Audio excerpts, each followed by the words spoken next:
ಪ್ರಪಂಚದಲ್ಲಿರೋ ಪ್ರತಿಯೊಂದು ಗೋವಿನ ಮೂಲ ಭಾರತೀಯ ಗೋತಳಿಗಳು. ಇನ್ನು ಹೇಳಬೇಕೆಂದರೆ ನಾಗರಿಕತೆಯ ಮೆಟ್ಟಿಲೇ ಭಾರತೀಯ ಗೋವುಗಳು. ಈಗ ನಮ್ಮಲ್ಲಿರೋ ಹಲವು ದೇಶಿ ಗೋತಳಿಗಳು ಆಯಾ ಪರಿಸರಕ್ಕೆ ಮತ್ತು ಆಯಾ ಹವಾಮಾನಕ್ಕೆ ಹೊಂದಿಕೊಂಡು ಬೆಳೆದು ಬಂದಿರೋದಕ್ಕೆ ಸುಮಾರು 40,000 ಲಕ್ಷ ವರ್ಷಗಳಾಗಿದೆ ಅಂತ ವಿಜ್ಞಾನಿಗಳು ಹೇಳ್ತಿದ್ದಾರೆ.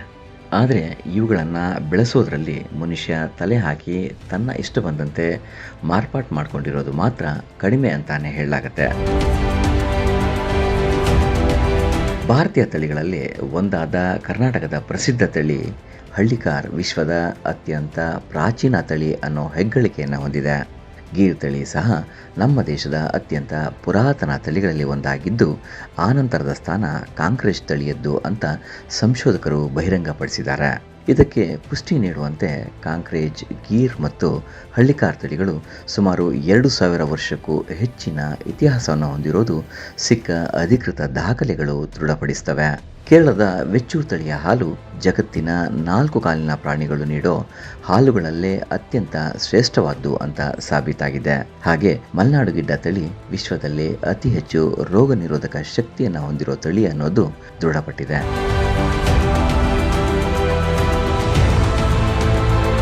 ಭಾರತೀಯ ಗೋವುಗಳು ಬಹಳ ಹಿಂದಿನಿಂದಲೂ ಇಲ್ಲಷ್ಟೇ ಅಲ್ಲದೆ ವಿದೇಶಗಳಲ್ಲೂ ತಮ್ಮದೇ ಆದ ಛಾಪನ್ನು ಮೂಡಿಸಿರೋ 10 ಉದಾಹರಣೆಗಳು ಜಗತ್ತಿನಾದ್ಯಂತ ಕಂಡುಬರುತ್ತವೆ. ಗೋವುಗಳ ಮೂಲ ಸ್ಥಾನವಾದ ಭಾರತದಲ್ಲಿ ಇಂದಿಗೂ ಸಂಪೂರ್ಣ ಗೋಹತ್ಯೆ ನಿಷಿದ್ಧವಾಗಿಲ್ಲ. ಆದರೆ 1 ವರ್ಷದ ಹಿಂದಿನವರೆಗೂ ಕ್ಯೂಬಾ ದೇಶ ಯಾವುದೇ ಧರ್ಮಾಂಧತೆ ಇಲ್ಲದೆ ಗೋಹತ್ಯೆಯನ್ನು ಸಂಪೂರ್ಣವಾಗಿ ನಿಷೇಧಿಸಿತ್ತು. ಈ ದೇಶ ಗೋಹತ್ಯೆಯನ್ನು ನಿಷೇಧಿಸಿದ ಜಗತ್ತಿನ ಮೊದಲ ಮತ್ತು ಏಕೈಕ ರಾಷ್ಟ್ರ ಅನ್ನೋ ಹೆಗ್ಗಳಿಕೆಯನ್ನು ಹೊಂದಿತ್ತು. ಹಾಗೆ ಕಾಂಬೋಡಿಯಾ ಅನ್ನೋದೊಂದು ಪುಟ್ಟ ದೇಶ. ಅಲ್ಲಿ ಸಾಕಷ್ಟು ಭಗ್ನವಾದ ದೇವಾಲಯಗಳು ಇವತ್ತಿಗೂ ಸಿಗುತ್ತವೆ.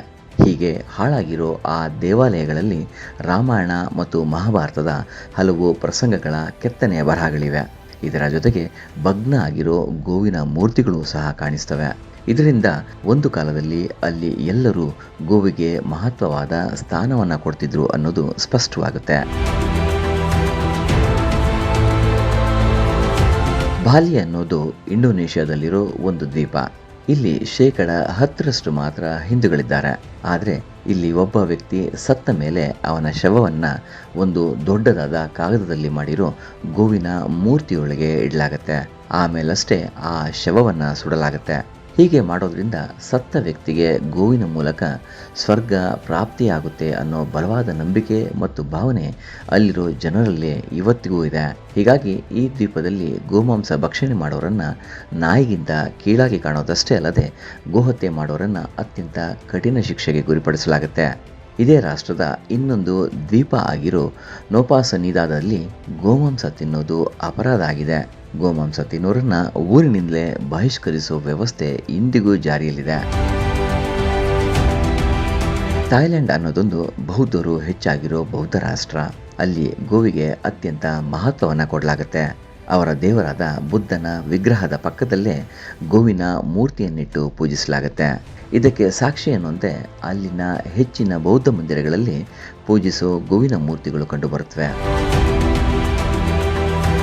ಇದೇ ಕಾರಣಕ್ಕೆ ಇದರ ರಾಜಧಾನಿಯಾದ ಬ್ಯಾಂಕಾಕ್ನಲ್ಲಿರೋ ಜಗತ್ಪ್ರಸಿದ್ಧ ಬೌದ್ಧ ದೇವಾಲಯದಲ್ಲಿ ಎಲ್ಲರ ಗಮನ ಸೆಳೆಯೋ ಜಾಗದಲ್ಲಿ ಗೋವಿನ ದೊಡ್ಡದಾದ ಪ್ರತಿಮೆಯೊಂದನ್ನು ಪ್ರತಿಷ್ಠಾಪಿಸಲಾಗಿದೆ. ಹಾಗೆ ಅಲ್ಲಿರೋ ಪ್ರಸಿದ್ಧ ಶಿವನ ಲಿಂಗದ ಎದುರಿಗೆ ಬೃಹತ್ ಗಾತ್ರದ ನಂದಿಯನ್ನು ಪ್ರತಿಷ್ಠಾಪಿಸಲಾಗಿದೆ. ಈ ಮೂರ್ತಿಗೆ ಅಲ್ಲಿಗೆ ಬರೋ ಎಲ್ಲರೂ ಸಹ ಶ್ರದ್ಧಾ ಭಕ್ತಿಯಿಂದ ಪೂಜೆ ಮಾಡೋದು ಸಂಪ್ರದಾಯ ಆಗಿದೆ. ದಕ್ಷಿಣ ಆಫ್ರಿಕಾದ ಕೆಲವು ದೇಶಗಳಲ್ಲಿ ಇಂದಿಗೂ ಗೋವಿಗೆ ವಿಶಿಷ್ಟವಾದ ಸ್ಥಾನಮಾನವನ್ನು ನೀಡಲಾಗಿದೆ. ಇವತ್ತಿಗೂ ಅಲ್ಲಿರೋ ಎಷ್ಟೋ ದೇಶಗಳ ಆರ್ಥಿಕ ಮೂಲನೇ ಗೋವಾಗಿದೆ. ಅಲ್ಲಿನ ಕೆಲ ದೇಶಗಳಲ್ಲಿ ಇವತ್ತಿಗೂ ವರದಕ್ಷಿಣೆ ಅಲ್ಲ, ವಧುದಕ್ಷಿಣೆಯಾಗಿ ಕಡಿಮೆ ಎಂದರೂ 20 ಗೋವುಗಳನ್ನು ನೀಡೋ ಪದ್ಧತಿ ಕಂಡುಬರುತ್ತೆ. ಇನ್ನು ಆಫ್ರಿಕಾದ ಮುಸಾಯಿ ಅನ್ನೋ ಬುಡಕಟ್ಟು ಜನಾಂಗದ ಶ್ರೀಮಂತಿಕೆ ನಿರ್ಧಾರವಾಗೋದೇ ಅವರುಗಳು ಸಾಕಿರೋ ಗೋವುಗಳ ಸಂಖ್ಯೆಗಳಿಂದ. ಯಾವ ಯುವಕನ ಹತ್ತಿರ ಹೆಚ್ಚು ಗೋವುಗಳು ಇರ್ತಾವೋ ಅಂಥವರಿಗಷ್ಟೇ ಅಲ್ಲಿ ಮದುವೆ ಆಗೋ ಭಾಗ್ಯ. ಕೆಲ ದಶಮಾನಗಳ ಹಿಂದೆ ಆಫ್ರಿಕಾದ ಕೆಲವೊಂದು ದೇಶಗಳು ತಮ್ಮಲ್ಲಿ ಮರಳುಗಾಡು ಹೆಚ್ಚಾಗುವುದನ್ನು ತಡೆಯುವ ಸಲುವಾಗಿ ಗೋಮಯದ ಬಳಕೆಯನ್ನು ಶುರು ಮಾಡಿದ್ದಾರೆ. ಇದರಿಂದ ಅವರಿಗೆ ಒಳ್ಳೆ ರಿಸಲ್ಟ್ ಸಹ ಸಿಕ್ಕಿದೆಯಂತೆ.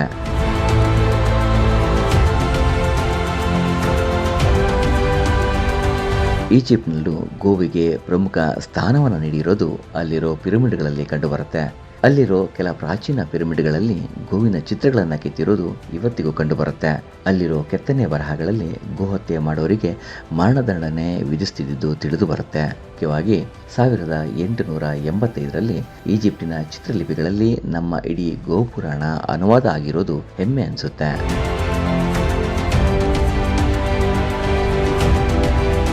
ನಮ್ಮ ಶತ್ರು ರಾಷ್ಟ್ರ ಪಾಕಿಸ್ತಾನದ ಒಂದು ಭಾಗದ ಮುಸ್ಲಿಮರಿಗೆ ಇಂದಿಗೂ ಗೋವು ಅನ್ನೋದು ಹಂದಿಯಷ್ಟೇ ಬೇಡವಾದ್ದಾಗಿದೆ. ಹೀಗಾಗಿ ಅಲ್ಲಿ ಗೋವುಗಳ ಹತ್ಯೆಯನ್ನು ಬಹಳ ಹಿಂದೆಯೇ ನಿಷೇಧಿಸಿರೋದು ಕಂಡುಬರುತ್ತೆ. ವಿಯೆಟ್ನಾಂನಲ್ಲೂ ಗೋವಿಗೆ ಅತ್ಯಂತ ಮಹತ್ವದ ಸ್ಥಾನವನ್ನು ನೀಡಿರುವುದು ಸಿಕ್ಕ ದಾಖಲೆಗಳು ಸ್ಪಷ್ಟಪಡಿಸ್ತವೆ. ಹಿಂದಿನ ಮೆಸೊಪಟೋಮಿಯಾದ ಸುಮೇರಿಯನ್ ಅನ್ನೋ ಜನಾಂಗದಲ್ಲಿ ಗೋವಿಗೆ ಶ್ರೇಷ್ಠವಾದ ಸ್ಥಾನವನ್ನು ನೀಡಿರುವುದು ಕಂಡುಬರುತ್ತೆ. ಜಪಾನ್ನಲ್ಲೂ ಜನರು ಉತ್ತಮ ಆರೋಗ್ಯಕ್ಕಾಗಿ ಬಹಳ ಹಿಂದಿನಿಂದಲೂ ಗೋವಿನ ಹಾಲನ್ನು ಬಳಸ್ತಿರೋದು ದೃಢವಾಗಿದೆ.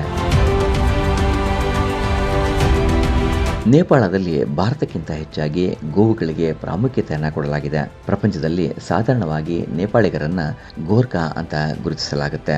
ಇದಕ್ಕೆ ಕಾರಣ ಅವರು ಗೋವುಗಳನ್ನು ರಕ್ಷಿಸುವರು ಅನ್ನೋದೇ ಆಗಿದೆ. ಒಂದು ಸಲ ಅಲ್ಲಿ ರಾಷ್ಟ್ರೀಯ ಪ್ರಾಣಿ ಯಾವುದಾಗಬೇಕು ಅನ್ನೋ ಪ್ರಶ್ನೆ ಉದ್ಭವಿಸುತ್ತೆ. ಆಗ ರಾಷ್ಟ್ರವಾದಿಗಳು ಗೋವನ್ನು ಬಲವಾಗಿ ಬೆಂಬಲಿಸ್ತಾರೆ. ಇದರಿಂದ ಮಾವೋವಾದಿಗಳು ಸೋಲಬೇಕಾಗುತ್ತೆ. ಇದರಿಂದ ಗೋವಿಗೆ ಅಲ್ಲಿಯ ಸಂವಿಧಾನದಲ್ಲಿ ಗೌರವದ ಸ್ಥಾನಮಾನ ಸಿಗುವಂತಾಗುತ್ತೆ. 10-15 ವರ್ಷಗಳ ಹಿಂದೆ ಅಲ್ಲಿನ ಸರ್ಕಾರ ಬಯೋಗ್ಯಾಸ್ ಸಪೋರ್ಟ್ ಪ್ರೋಗ್ರಾಂ ಅನ್ನೋ ಯೋಜನೆಯೊಂದನ್ನು ಜಾರಿಗೆ ತಂದಿತ್ತು. 66 ತಾಲೂಕುಗಳಲ್ಲಿ ಗೋಬರ್ ಗ್ಯಾಸ್ ಸೇರಿದಂತೆ ಎಲ್ಲ ರೀತಿಯ ಬಯೋಗ್ಯಾಸನ್ನು ಮನೆಗೆ ತಲುಪಿಸುವ ಮಹತ್ವಾಕಾಂಕ್ಷಿ ಯೋಜನೆ ಇದಾಗಿತ್ತು. ಇದರಿಂದ ಗ್ರಾಮೀಣ ನೇಪಾಳದಲ್ಲಿ ಜೈವಿಕ ಇಂಧನವನ್ನು ಸುಮಾರು 1,40,000 ಮನೆಗಳಿಗೆ ತಲುಪಿಸುವ ನಿರೀಕ್ಷೆ ಇತ್ತು. ಇದರಿಂದ ಸುಮಾರು 4 ಲಕ್ಷ ಟನ್ ಮರದ ಕಟ್ಟಿಗೆ ಉಳಿತಾಯವಾಗುವ ಗುರಿಯನ್ನು ಹೊಂದಲಾಗಿತ್ತು. ಸುಮಾರು 8 ಲಕ್ಷ ಲೀಟರ್ ಸೀಮೆಎಣ್ಣೆ ಉಳಿತಾಯವಾಗುತ್ತೆ ಅಂತ ಅಂದಾಜಿಸಲಾಗಿತ್ತು.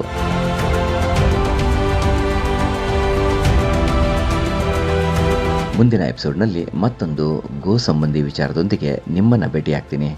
ನಮಸ್ಕಾರ.